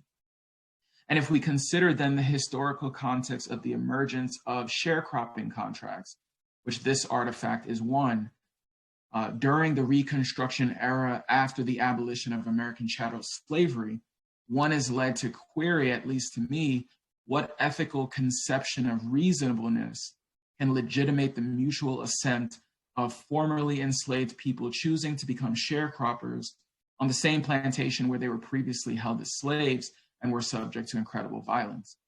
But simply, under what moral code is it reasonable, objectively speaking, for one to enter into a bargain with one's former slave master as a means of sheer survival in the absence of governmental support and amidst the prevalence of unmitigated racial terrorism? Is this a bargain governed by the equality of opportunity, or is sharecropping during the Reconstruction era merely one of the first examples of the way contract law was used deliberately and specifically as a tool to legitimate the underdevelopment of Black America? And we can't read the words on this contract, but the two words that I think stand out for me as I read the translation was that the sharecroppers agreed to bind themselves to the landowner. And I think those two words are critical, agreeing to bind themselves, because it really raises the question of reasonableness as they reflect on their mutual assent. The second point that I'll share briefly is that thinking about this contract, I think, urges us to think about contract law through the lens of liberty. And one tends to frame the notion of liberty in contract law with the phrase freedom of contract, a sense that courts need not meddle with the adequacy of consideration between private parties because such parties are free to accept or reject bargains in the economic marketplace, unless, of course, such bargains are based on consideration that amounts to a sham, what one might call the illusory contract. If contract law has been complicit in the underdevelopment of Black America, then it seems to me we must at least consider whether the idea of freedom of contract itself could be a sham. In other words, do the contractual bargains, or more specifically, let's think about the sharecropping contract, where the contractual bargains offered to recently freed Black Americans, did they suffer from a lack of meaningful consideration, whereby the parties in positions of power offered as consideration a promise that was so insubstantial as to not impose any obligations at all? And certainly I pause here to note that the very concept of consideration as a necessary element for the bargain for exchange has been called into question and might reflect a very Eurocentric conception of human relations in the marketplace. But if we concede for a moment that consideration is an accepted element of the idea of the bargain for exchange in the US context of contract law, then I think it raises interesting questions in the historical context of the emergence of sharecropping contracts after the abolition of chattel slavery. If the consideration offered to a potential sharecropper is effectively the same consideration offered to the opposing party when they were a slave working on the same plantation, which is shelter, rations of unhealthy food, and a feeling of being trapped, in this case, an imprisonment forged by debt, then perhaps one might deem that agreement a sham, an illusory contract that replicates what Douglas Blackman argued, slavery as another name. But as we know, the courts legitimated the formation of such contracts because the meaning of the democratic ideal of liberty that underscores the notion of freedom of contract, I would argue, did not reflect the unfreedom of Black Americans. Instead, rather than consider the positive liberty of Black people, the ability to be free from domination in the marketplace that infringed upon their political equality, courts emphasize the negative liberties of white capitalists, the ability to be free from the interference of government as they pursue their individual conception of the good, which meant for them continuing to pursue their farming exploits. As a result, when sharecropping contracts included the earliest versions of what we know today as non-compete clauses, which prevented former slaves from bargaining with nearby plantations for a better deal, the exploitative and coercive and dominating character of those contractual terms were not viewed as extensions of the former slaves' unfreedom or a degradation of their positive liberty, Rather, it was deemed part and parcel of the former slave master's freedom to contract without the interference of a code of ethics imposed by government stakeholders. So while some came to celebrate the idea of freedom of contract, many yearned for freedom from contract. And indeed, the labor movement that emerged out of the ashes of the Reconstruction Amendments, most notably the 13th Amendment, sought to reframe, in my view, the philosophical subtext of liberty that underscores freedom of contract. But as we know, the court sought to narrow the work of the 13th Amendment through the civil rights cases as one example. So this battle was waged in the legislatures and the courts throughout the Lochner era and resulted in the Supreme Court striking down various efforts to reframe economic liberty through progressive state and federal legislation. So to Maribel's point then, what began as the super exploitation of formerly enslaved Black Americans through sharecropping contracts recreated slavery, which is to say recreated a paradigm of degraded liberty, a degraded liberty interest, and set the stage for exploitative installment housing contracts, for example, which we'll hear about, and other forms of contracting and property that achieved the goals of racist capitalism that was described by Maribel, which was the expropriation of surplus value created by Black labor. The fiction of freedom of contract sustained by the courts, guided by a neoclassical and white supremacist view of the private order, to me provided the backdrop for that expropriation and allowed contract law to frame the private order through the gaze of the white capitalist. So I'll stop there and allow the other panelists to continue the conversation.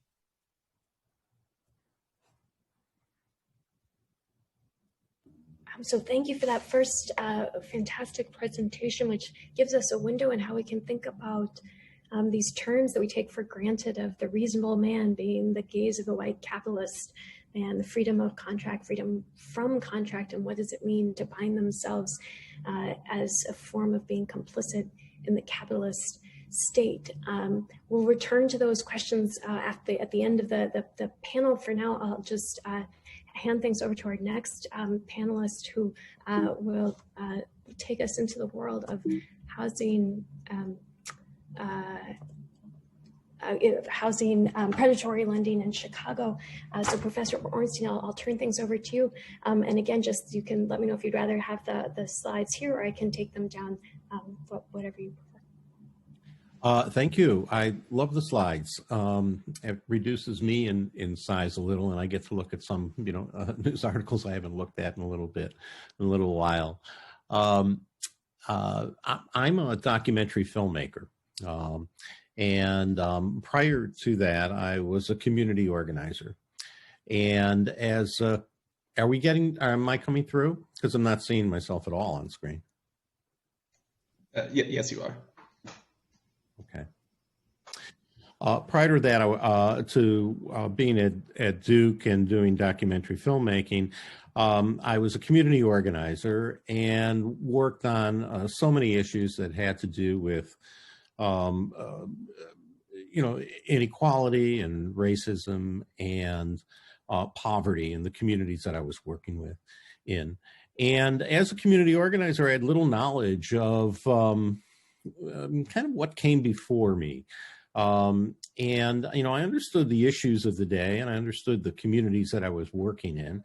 And I had some sense of history, but it wasn't anything that we really focused on all that much. We were focusing on strategy, how to develop people to be community leaders, to be able to then advocate for better education in their schools, be able to advocate for better housing conditions or more affordable housing, access to jobs, and so on. But as I was a community organizer, and as time went on, I started to steep myself in history of what came before. And that's what kind of led to the documentary series that I'm doing right now, which is called The Shame of Chicago, a series of 5 films that's some of which are completed and some of which are under production, that will chronicle the history of housing segregation in Chicago. And the one film that caught your attention, and again, thanks for inviting me and to talk about this, is a film that I did about predatory housing contracts. They're called contracts, they're called installment housing contracts, or they were called contract home for sale. That existed really, you know, through the 20th century, but up until maybe the 1970s, 80s. Actually, they still exist today, but in a lesser degree. But that essentially were the result of redlining policies that had denied African Americans access to regular conventional mortgages or FHA-backed mortgages. And the only way then they can buy a house was that they would buy the house through what was called a contract directly from someone who owned the house. So you've all heard of redlining, and maybe some of you have heard of contracts. And then most of you have probably heard about blockbusting. And it kind of worked this way. The blockbuster, the realtor, or it could have been the realtor and the contract seller, would come into a white neighborhood during the 1950s and 60s, and he would scare away white residents by saying the blacks are moving out of their homes in what Chicago was. They were corralled in what was the title the Black Belt in Chicago, and they were a lot of people who now had worked at post office, who had worked in schools, who had worked for the federal government, and they were entering into the middle class in this period, also this post-World War II period, in which there was a huge economic boom, and the creation of the middle class as we know it today was really created out of this period, and the vehicle through that creation of the middle class was home ownership. So there was this desperate need for housing, and the blockbuster would scare the white person out of the community by saying, blacks are coming in and your property values are going to drop, sell now before you lose any further money. And often, neighborhoods turned over sometimes within a couple years from all white to all black. Oftentimes, there was one story where someone told me that they went to school, they moved into a white neighborhood in May, and they ended up going to school, and there were a couple black students in school, and by the end of the summertime they came back to school, and then virtually the whole school was black. So the turnaround was dramatic, and the blockbusters really scared a lot of white people out of their communities. And based on the white person's racism and based on the white person's fear of losing value in their home. And so then they would buy the home at a very reduced cost from white people who lost in the process as well. And then they would turn around and sell the home to the new black resident who was very hungry for housing, coming out of this corralled black belt in which housing was in terrible condition. And they would sell the house on contract. The reason why they sold it on contract and the reason why black families were buying on contract is they couldn't access the as I mentioned earlier, the FHA mortgages or the conventional mortgages. They were simply turned down by banks that were redlining their communities and refusing to offer mortgages to black families. So they would buy on contract, and the contractor would double the price of the home. And then they would sell the home at a higher, not only the doubling the price, but they would sell the home using a higher interest rate than was normal for the day. And they would be selling it on contract. And the difference between a mortgage and a contract, and here is the most painful kind of reality of what happened during these years, is that in a mortgage, when you put money down and then you have monthly payments, you slowly build equity in that house, and you slowly gain ownership of that house. And over time, you eventually are the owner of the house. With a contract, you don't get any equity. You get no equity at all. And the down payment that you made is in the hands of the real owner of the house, who is the contract seller, or who also may have been the realtor to begin with. And that, that kind of situation then created a condition by which if you missed one payment of your contract, you would then be, you'd be evicted. And the eviction process was so simple. It cost $4.50 for someone to go to, for the contract seller to go to court and have one court hearing. And if you missed your payment for whatever reason it might have been, you would then be evicted. And there was actually incentive for the contract sellers to evict people, because then they can go and they can sell it to another black home buyer. And the contract seller got to keep all the money that was put down and all the money that had been invested on monthly payments. And the homeowner, the black homeowner who was now evicted, would lose everything. So the story that, and actually if we can move to maybe a couple other pictures, news articles. It says hits law backs housing racket. So right, the law was backing this housing racket. It was all set up through redlining and the racial attitudes of the day, and thousands upon thousands upon thousands of black families were forced to buy on contract simply because banks in Chicago would not loan them any money, for the two reasons that they were black, and the other reason is that they decided this neighborhood was redlined and they wouldn't be investing in that neighborhood. In fact, a study was made during the time by the NAACP that found out of 241 white-owned banks, only one bank in Chicago was giving mortgages to black families. The only way for black families to get a mortgage would be either through one of the small black-owned banks within Chicago's Black Belt, or through an insurance company, a black-owned insurance company.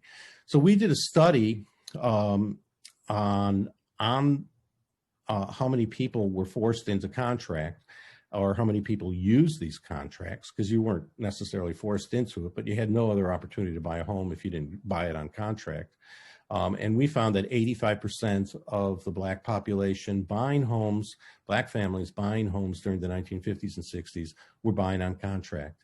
And when we calculated how much money they paid in excess for those contracts, or how much they lost and we didn't calculate how much they lost from closures. We just calculated how much they paid in excess.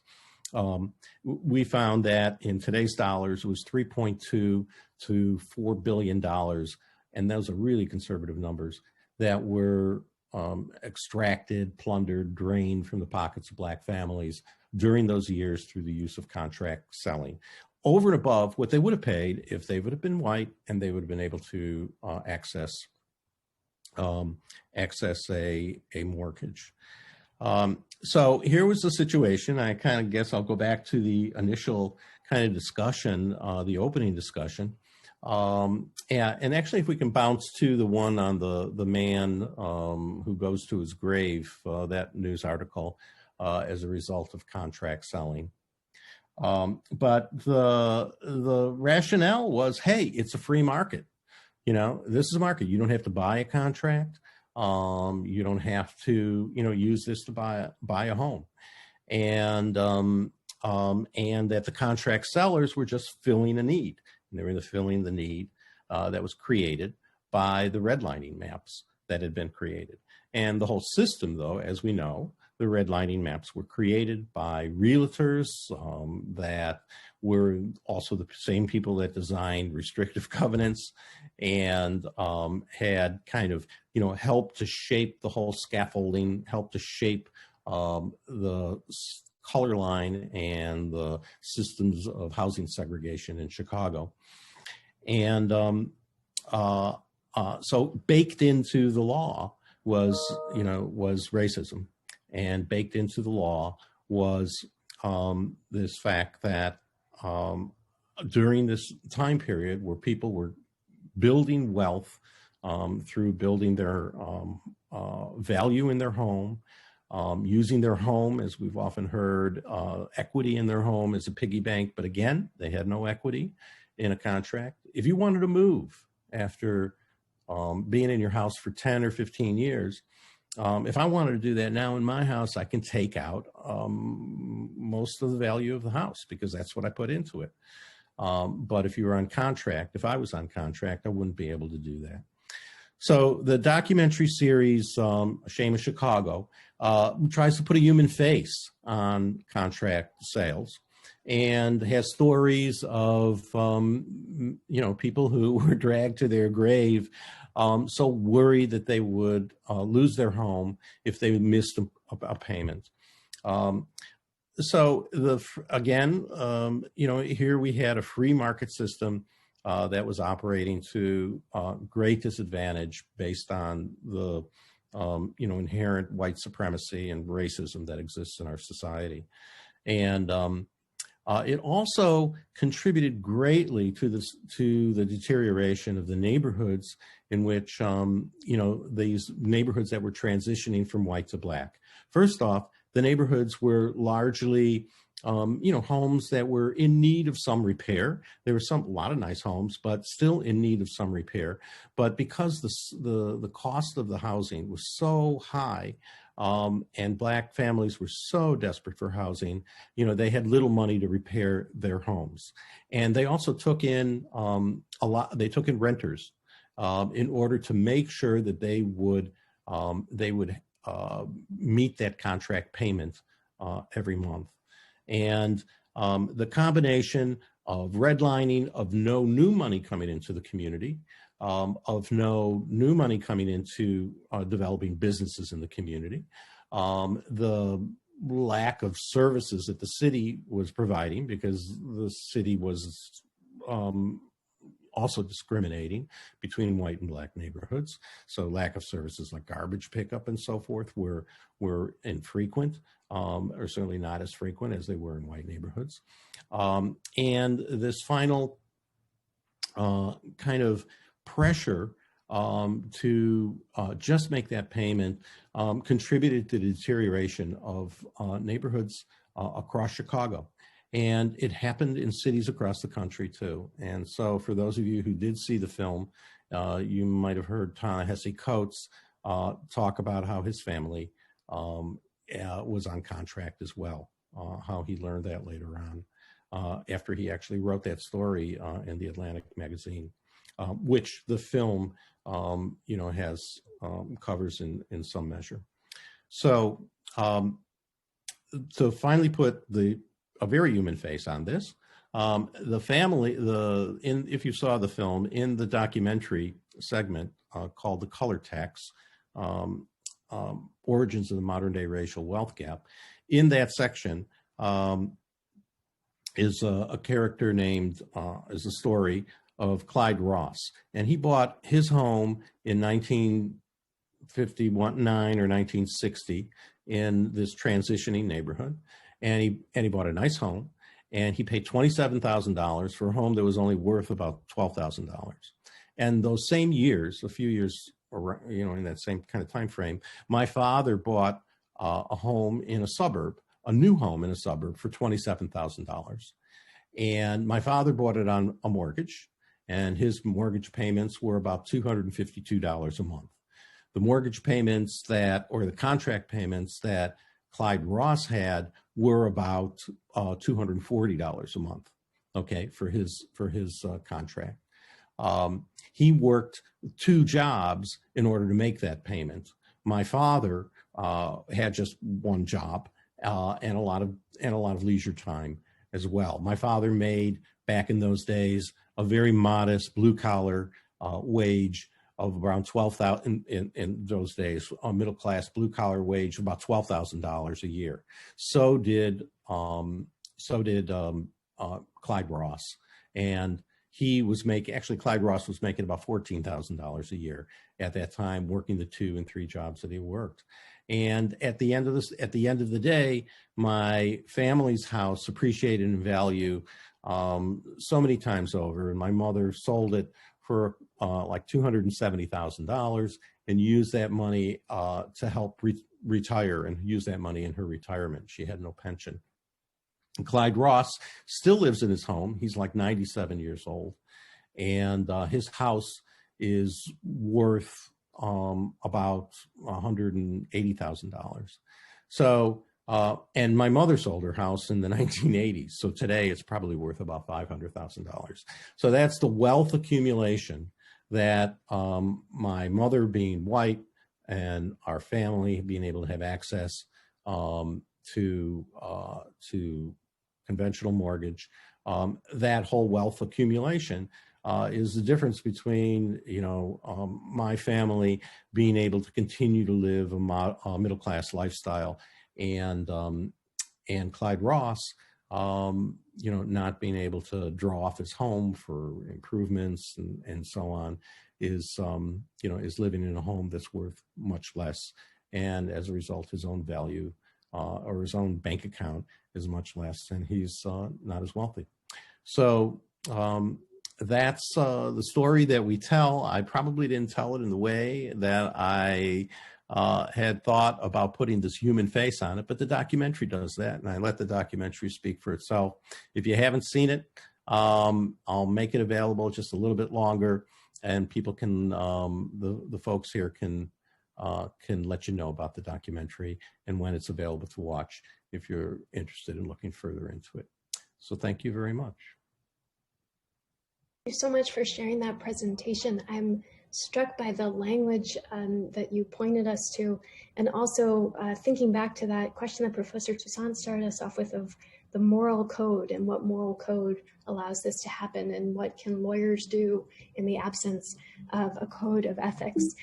So I'm going to move us now through the slides to New York, which, sorry for my computer's moving slowly, and hand things over to Professor Johnson. Professor Johnson, I know that you also have additional slides, so just again, let me know if you'd like to stop my screen share and you can share the rest of your slides that you have. Well, thank you. Well, we'll call you Professor Glass if you're going to call me Professor Johnson, but I prefer Conrad. And I want to thank the journal. Having been with the journal from the beginning, it is amazing to me that it's 10 years, and it is a testament to all of the good work that you've done. And it's an honor to be here with you today. Professor Glass, if you would go to the slide before this that has a split screen of two photographs, that would be helpful. Maybe it's right after it. Huh? There we go. If we can, yeah, that'll help. So I'm conscious of the fact that Professor Glass has a conversation in mind for us, and that, with that in mind, I'm going to move through this fairly quickly. But this artifact shows a couple of things. In the top part of the artifact, you'll see a group of classmates. My mother is in the middle of it. This was taken in about, I would say, the early 1930s. And it was taken in Memphis. There's a school in Memphis. And my mother lived on the black side of Memphis in legally segregated housing. And at that time, your education was determined by where you lived, much like it is in many places of the world. And the education that she would have received was, to my grandparents' minds, her parents' mind, quite inferior. And so she and my grandparents, rather, and a group of other African-American families in Memphis scraped together the little money that they had, and they built a school. And in the upper right-hand corner, you can see a window, and it has a piece of the cooperative school. They built the school. They brought in 3 educators from the north, and from kindergarten through the 8th grade, my mother went to school there. And I suppose if we're talking about underdevelopment, the idea that one would go to an inferior educational system is underdevelopment from the beginning of your path into society. But my grandparents weren't having it, and neither were some of their friends. And so they started their own school. Around the same time, if you look at the lower photograph, you'll see a school picture from Frederick Douglass Junior High School that no longer exists here in Manhattan, up in Harlem. And my dad is in that group. I'm not going to ask Maeve to try and identify my mother or my father, although that would be fun. But this was taken about the same time as the woman who would become his wife was taking a picture in the upper photograph. And you see here in Harlem at the time that where you went to school was determined by where you lived. And you can see the unmistakable demographics in both pictures of who went to these schools.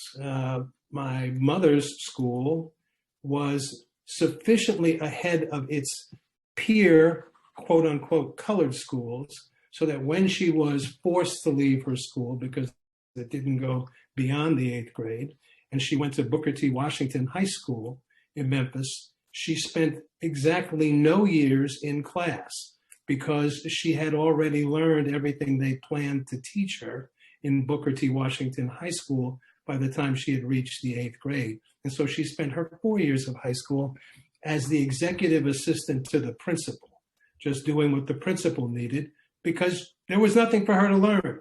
There was no intention on developing her mind the way other schools in Memphis were trying to develop their minds. And I use this as an artifact because it speaks to the centrality of housing. And we're looking at housing here, as Professor Orenstein's example notes, as a lens through which to view property law. And so if you look at property through the lens of housing, and you look at housing as being central to so much of what determines our comfort, place, value in society, then housing becomes a very crucial part of the fabric of development. And so, you know, housing is obviously crucial to your educational growth, your healthcare, your access to goods and services, transportation, healthcare, the extent to which you are policed or surveilled, and on and on.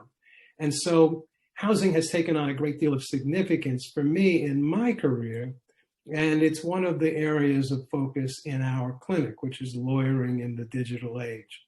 And I'll talk about that in a minute. Maeve, if you could go to the next slide, which is the sort of 4 graphs, not graphs, but maps of New York City pulled together. So this is a thematic map that was prepared by the Earth Institute here at Columbia University. And it shows the positive cases per 1,000 residents in each New York City zip code. And you'll see if you look at all 4 maps, the remarkable similarities across neighborhoods with the highest number of rent-burdened households, people of color, and service workers. And so you can see that housing as a tool of either development or underdevelopment is central to so much of what we value and so much of what life holds for us in the beginning of our lives, and as Professor Orenstein's example showed, through to the retirement years when your equity in homes could support you. And we can talk later about how the policies of the Federal Housing Authority and banks and Section 8 and the GI Bill and the like all systematically deprived communities of color, particularly African Americans, of access to meaningful goods and services through the lens of housing. But I think I'm going to stop there, Maeve, and let you get to some of your other questions. Unless you want me to go on, because I'll go on if you want. Thank you for that generous offer. Just I'm mindful of the time, so I will take you up on the offer to pose a question, and then open it up to the audience if the audience have questions as well. So one of the themes that it really comes through so powerfully in these materials is the totality of this systematic deprivation, Professor Johnson, that you were just describing. And if we think about Professor Thomas's suggestion of how public goods and opportunities are denied from the very get-go in a language of the law that seeks to erase in the service of the reasonable man, to Professor Toussaint's example, in the illusion of equality between contract and mortgage, when the results are so very different in terms of acquiring a property ownership. And then these striking pictures of how housing itself has these multiple ramifications for access to basic services and education. All of that leads me to the question of, so what possibilities are there to remedy this? So Professor Toussaint started us with the suggestion that in and of itself, efforts at diversity and inclusion are likely to fall flat. And I'm struck by the quote from Frances Dixon in one of the newspaper articles where she said, "I put the whole things in the hands of the lawyer and I'm praying." And I wonder, and I'd love to hear your thoughts, what can lawyers do within the system in which, again, to return to Professor Toussaint, that the code of ethics seems to be absent? What do you see as the possibilities for law to act as remedy, given what we've covered this evening? And anyone can feel free to jump in there. Well, I think since I surrendered some of my time, I think I'll try. Can you hear me? Mm-hmm. Okay, so a couple of things. In our clinic, we're trying to take an activist view of this. And so one of our projects is working with the Western New York Law Center up in Buffalo in Erie County, which has been devastated by, the foreclosure problems, and as well as COVID-19. And we've started what's called a generational wealth transfer project, where what we do is we work with their attorneys to try and protect those people in communities of color who have, despite all of the odds, actually managed to own their own homes. But they do so in a perilous time where the ability to pay the mortgage, by the public health crisis that we're all suffering through. And so one of the things that we've been able to do is to try and set up a way for people who own their own homes to pass on their ownership interests to the next generation or to whomever else they'd like to, so that they can preserve that wealth, that hard-earned equity in their homes and pass it along, and use that hard-earned equity to improve their homes while they're still in it. And to gain all of the benefits that equity and home ownership can build. So that's one form of action where one could use the law proactively if you could afford folks a way around the dearth of access to justice that we as legal professionals have essentially caused. But if we expand access to justice and make the documents, the estate planning documents and the like, available to those who want to protect their home ownership interests and pass it along, that's a way of protecting that development for them. And similarly, we are supporting the right to counsel, what is called the right to counsel in New York City, which is universal access to people, to lawyers, for people who are in the middle of eviction proceedings. And that is, to my mind, the most important initiative in the provision of free civil legal services since the inception of the Legal Services Corporation back in the 60s. All eyes are on New York, and to the extent we can make this work, there will be a lot more imitators than there are right now, although there are imitators in San Francisco, and they're trying to get some in Philadelphia and Newark as well. But we support those efforts by trying to help them figure out how to manage and train up a huge cadre of housing lawyers, how to operate in virtual eviction proceedings that are now cropping up in housing court, and how to protect the population in affordable housing from losing that affordable housing as a result of the ease with which landlords can bring eviction proceedings. So I was struck by Professor Orenstein's notion that it was like over $4 to get into a housing court in Chicago. It's not $4 in New York City, but it's not a whole lot more. And I'll bet with inflation, we're probably about at the same thing. And so there are ways in which that can happen. And I'll say that with the midterm elections that changed the composition of New York State Senate from Republican to Democrat, so that you now have a Democratic mayor, governor, a Democratic assembly, and a Democratic Senate, you got the passage of the Housing Stability Tenant Protection Act, which did away with vacancy decontrol, which reduced the incentives for many landlords to try and use cheap entry into eviction proceedings to force people out of their rent-regulated homes so that they can then charge market rents. So with universal access, with the right to counsel, and the HSTPA, you see the law playing, at least in this instance, a positive role in trying to protect development.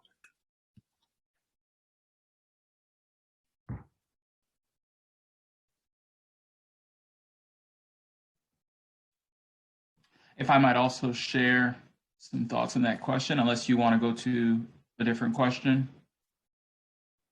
No, feel free to answer or elaborate on whatever topic struck you.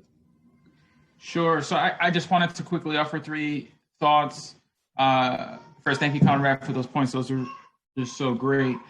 So first, to me, you asked a question about what lawyers can do in light of this. And I think the first, and this symposium is part of that effort, is what some term speaking truth to power, and what others like Cornel West might call prophetic witness, which is so deeply embedded in the Black radical tradition. I think lawyers, both in practice and in academia, play an important role in sort of allowing the lived experience of people who are living through these injustices, sort of allowing that experience to become part of the democratic discourse, whether it's through their scholarship, whether it's through their activism, and it's providing society at large with a broader understanding and perception of how the law works to underdevelop some communities, right? To sort of provide a truth to the fiction of what the law purports to do.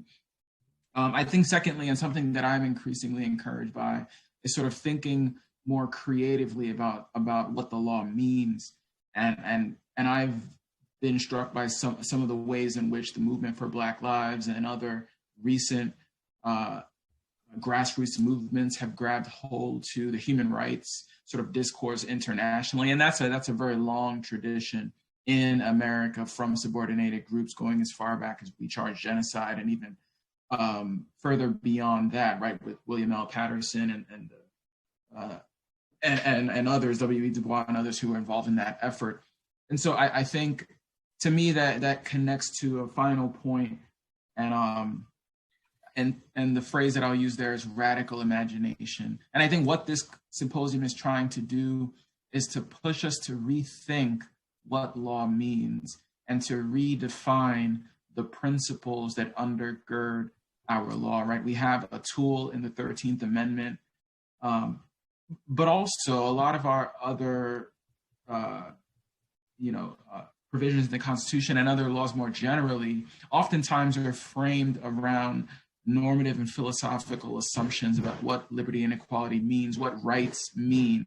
And I think we're at an interesting juncture historically and politically, where there's a lot of interest among, and not only political parties, but also the broader voting base more generally, to sort of rethink labor rights, rethink a right to education, rethink housing, rethink income, and whether a universal income is, to sort of rethink what these things mean for citizenship, and what then that means for rights, and sort of what obligation the state might have to sort of fill gaps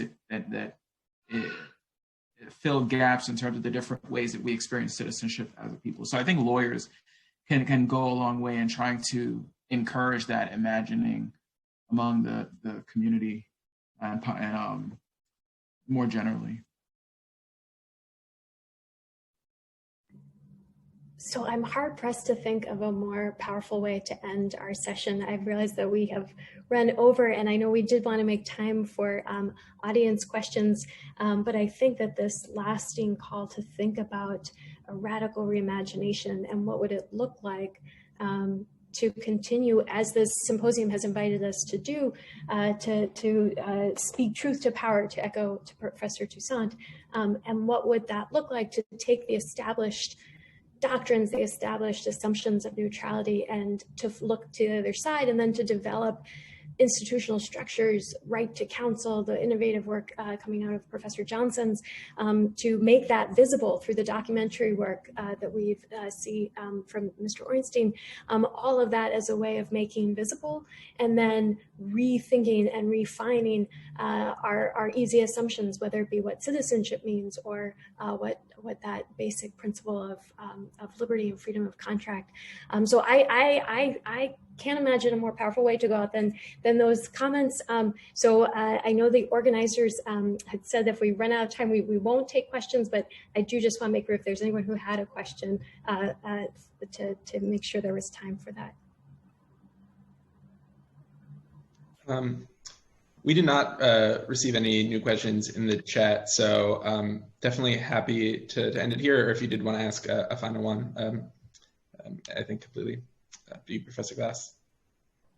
I mean, unless I'll just open up to the panelists if there were things that we didn't get to see, but otherwise, I think that this call to think beyond the inherited script of what property means, what contract means, and then to begin building up those tools to protect development and to make it visible through creative spaces of community organizing or documentary filmmaking.